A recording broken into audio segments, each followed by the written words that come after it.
Un revenu pour tous, sans condition. C'est ce qu'on appelle le revenu universel. Alors 750 € ou 1000 € par mois. On en parle avec vous, Delphine Granier. Bonjour. Bonjour. Vous êtes analyste pour le think tank libéral Génération Libre. Alors déjà, pour qu'on comprenne le principe, l'idée, ce serait de remplacer par exemple toutes les allocations qu'on peut avoir pour avoir un revenu unique pour tout le monde. Alors l'idée, c'est de rationaliser le système socio-fiscal en versant en effet à chacun un revenu de base par mois, qui ne supprime pas l'ensemble des aides qui existent. Par exemple, nous, dans notre modélisation, on ne touche pas à la retraite, on ne touche pas au chômage, on ne touche pas aux aides de logement.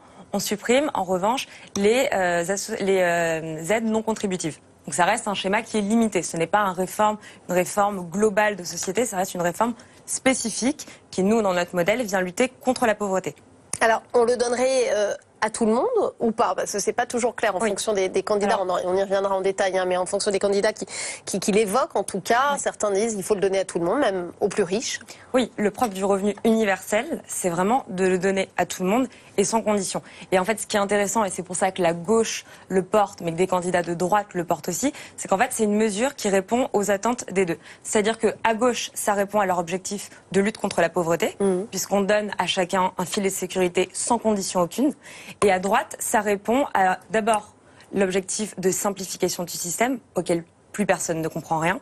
Ça répond à l'objectif de lutter contre l'assistanat, parce qu'on sait que le modèle actuel n'incite pas forcément à l'emploi, alors que le revenu universel est un dispositif extrêmement incitatif. Parce que concrètement, chaque personne qui va recevoir 1 € de plus verra son revenu global augmenter. Donc on supprime tous les effets de seuil qui aujourd'hui bloque le retour à l'emploi. Mais il n'y a quand même pas un effet néfaste. Il y a un risque que certains se disent, bon, bah, c'est bon, j'ai un revenu, je ne vais pas aller travailler, je ne vais pas chercher de travail, je vais rester au chômage. Alors, c'est l'argument, en effet, qu'on entend le plus souvent. C'est une mesure qui ne sort pas de nulle part, qui a été expérimentée quand même dans de nombreux pays et dans des environnements extrêmement différents, des États-Unis à la Namibie, en passant par l'Inde. Et le bilan est unanime.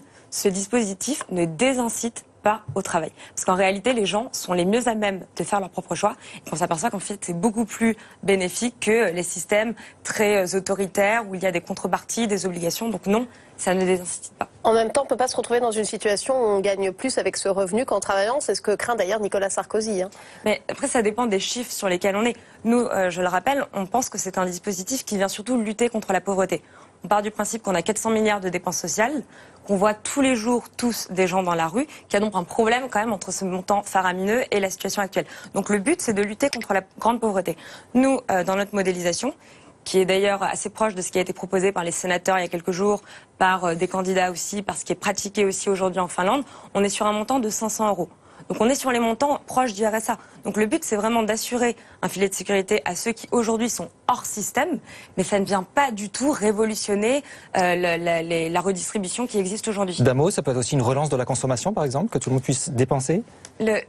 Si on était sur des montants comme le proposent certains de 1000 €, pourquoi pas? Mais encore une fois, si on veut donner 1000 € à chacun, il va falloir les financer, ces 1000 €. Donc nous, on est vraiment sur un objectif c'est un dispositif qui a fait ses preuves pour lutter contre la pauvreté. Merci beaucoup, Delphine Garnier, de venir sur le plateau de BFM TV. Et on parle maintenant d'une première.